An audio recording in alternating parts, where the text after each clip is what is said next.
Huge, expansive worlds are a cornerstone of many RPGs. Video games like Minecraft and No Man's Sky promise limitless or near limitless worlds, and in tabletop games, game masters can spend hours and hours, days, weeks, months, however long you want, expanding on your own world. After all, to have a fully developed world, you have to have the desert, the Western European forest, the swamps, the grasslands, the steppe, the badlands. Many published settings do the same thing, and there's a huge draw to exploring these massive, massive worlds. And we're not even considering extra planar locations yet. There's just so much fodder for adventure. Why wouldn't you want to use it all? But do you actually need all that though? Is it maybe actually holding you back? While I won't deny that making it can be a lot of fun, a campaign setting that's smaller can be more well-defined and deeper, feel more lived in.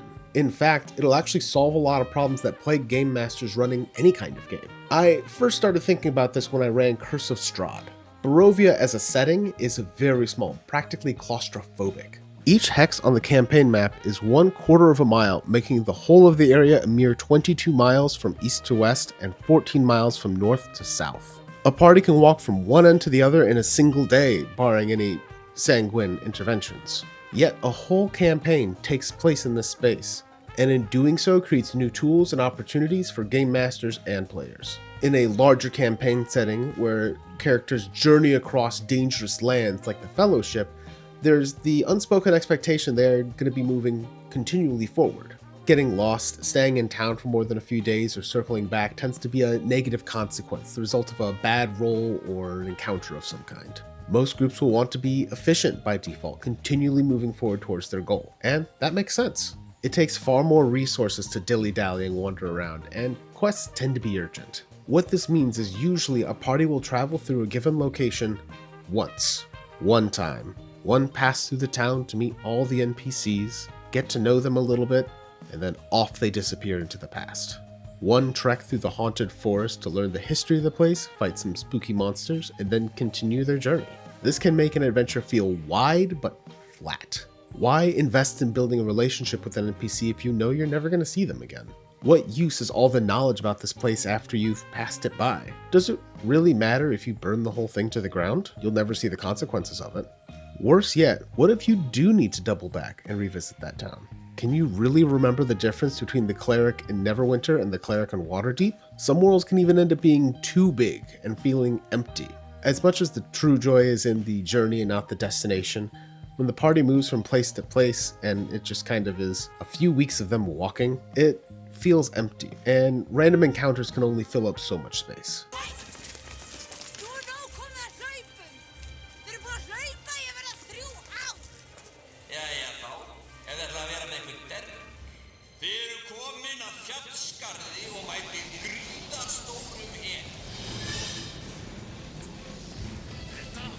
This is even more glaring in games where resource tracking is non-existent. A month of characters crossing beautiful vistas gets condensed down to a sentence or two, and then we move on. Small campaign settings thrive where these larger settings fail. By keeping your campaign setting in a small geographic area or a few bubbles of safety, you're doing yourself a lot of favors.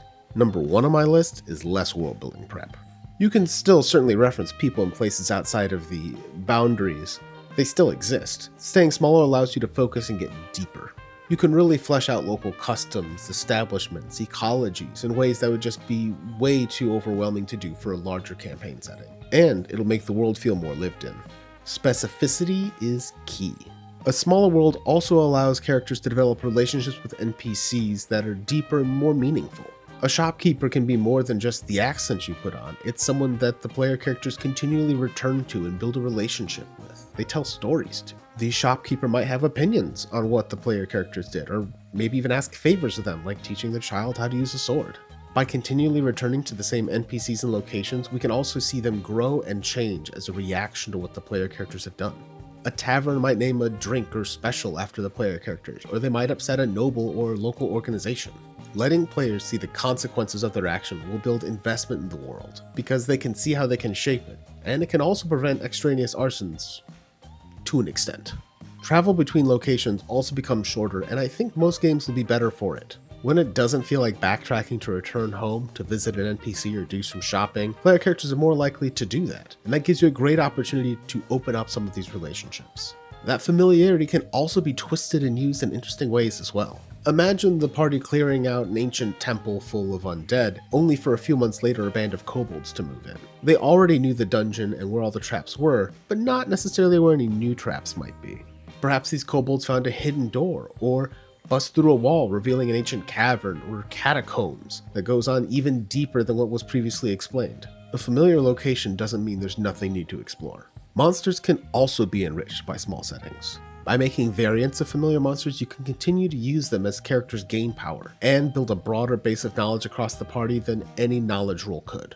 You might have different age categories for owlbears, maybe a juvenile or legendary, or if the setting calls for it, vampiric. Now that I think about it, vampiric owlbears do sound fun. For me at least. This can also form a pressure cooker for the players. That vampiric owlbear is not going to go away by itself, and the village can only lose so many cows. When characters stay in the same place, they'll also get to be more invested in the history, the same way we do. It's fun to know little facts about your hometown or wherever you currently live. It might even just be an idle curiosity, like how the church has this weird stone cairn out in front. Learning that it's older than the town and the last time someone moved it, the town was hit by a tornado, well, that sounds like that might be a plot hook. It adds character, depth, and a potential plot hook for your players. It also gives them the opportunity to suggest solutions that you may have forgotten about. Maybe you don't remember the silver sword you described on the blacksmith's wall, but your note-taker player will. Now you may be asking, what if my players get bored? You'll notice what ties all these points together is building relationships with the world and letting them grow and change with the players. By letting the setting grow with the characters because of their decisions, you're creating a cycle of investment that's going to keep the players returning to the table again and again. Now, obviously not all groups are suited for small campaign settings, but if you have particularly narrative players, this really gives them a chance to flex and sink their teeth into a world. Speaking of worlds, let's look at some examples of small campaign settings. Blades in the Dark takes place entirely in Duskfall, an overcrowded port city lined with canals and built on top of another ancient city. The city limits are defined by a lightning barrier to keep out ghosts and horrors from the wastelands. And while trains and ships do pass through, it is specifically dangerous and one way only for player characters. The relationships between the player crew and other organizations is a core mechanic of the setting. And the overcrowded nature of the setting means players will have to step on other people's toes to accomplish their goals and make space for themselves. Interaction and consequence begets investment and immersion, and Duskfall makes that impossible to ignore. The size of the setting also contributes to the feeling of claustrophobia. You're trapped in the setting full of ghosts and weirdos. Speaking of ghosts and weirdos, Barovia is a little bit bigger, with more room for some overland travel. In fact, if you quadrupled the size of Barovia, I think it probably still qualifies as a small campaign setting, if only just. A few days of travel from place to place isn't unreasonable, and it still allows for players to develop a relationship between their characters in the setting. The size of the setting is also perfect for building the tension you feel with Strahd. He could get around more quickly than you, giving him an advantage. But the setting is not so big that chasing him or getting the resources you need feels impossible. The Rime of the Frostmaiden adventure is also what I would consider a very large example of a small campaign setting. Characters bounce around between the 10 towns, the bubbles of safety amid a dark and endless winter, and their configuration meant that you'd regularly stop in familiar places on the way to new ones. Each time you visit, you meet with the same NPCs, find out what's happened in the days or weeks since you've been there, and truly grow to feel like local heroes. City of Mist is also another deliberately small setting. While less of a canon setting and more of an amalgamation of ingredients a given campaign might use, the book is deliberate in that you don't leave the city, with one very small exception. While NPCs may move in and out, no one really talks about what's happening outside of the city, and the characters have no desire to leave. All of the story is localized, and while there are several theories about what might be the cosmological reason rifts of storybook characters and mythological gods are mucking about in local politics, the game makes clear that whatever is happening beyond the mist is not important. What is important is what's happening to your characters right now and what they can do about it. Another gem of small campaign setting building that just came out is Stone Top. Player characters live in the titular village of about 350 people to start, and only ever explore no more than maybe 150 miles away from home. There's no larger world building than that. There's no kingdoms, there's no pantheons of gods. Simply what's around you and the relationship between your character and the NPCs in the town is the most important thing. By building up those relationships, GMs can really pull on various strings to create a lot of heightened drama. What happens when the judge character is enlisted to arrest the fox character? How would they handle that? Things can get even more complicated than that. What happens when you find a cursed magic item, hide it away in your home, but the local tanner, who's also your uncle, steals it away from you in an attempt to enrich himself because he thinks you're holding out on him? That kind of drama is what Stonetop is all about. But what if you wanted to build your own campaign setting, like a Duskfall of Barovia? How would you go about that? Well, specificity and tone will be your friend. If you know up front this place is a wretched hive of scum and villainy, or a shining beacon on the sea, or where all roads meet and coin is king, this can help prevent diluting the feeling you want to evoke. Everything should build towards that feeling, from the NPCs that you meet, to the adventures that you find, to the environment itself. From there, draw inspiration from movies and books and real life. What inspired you to make the setting in the first place? What makes those settings feel the way that they do?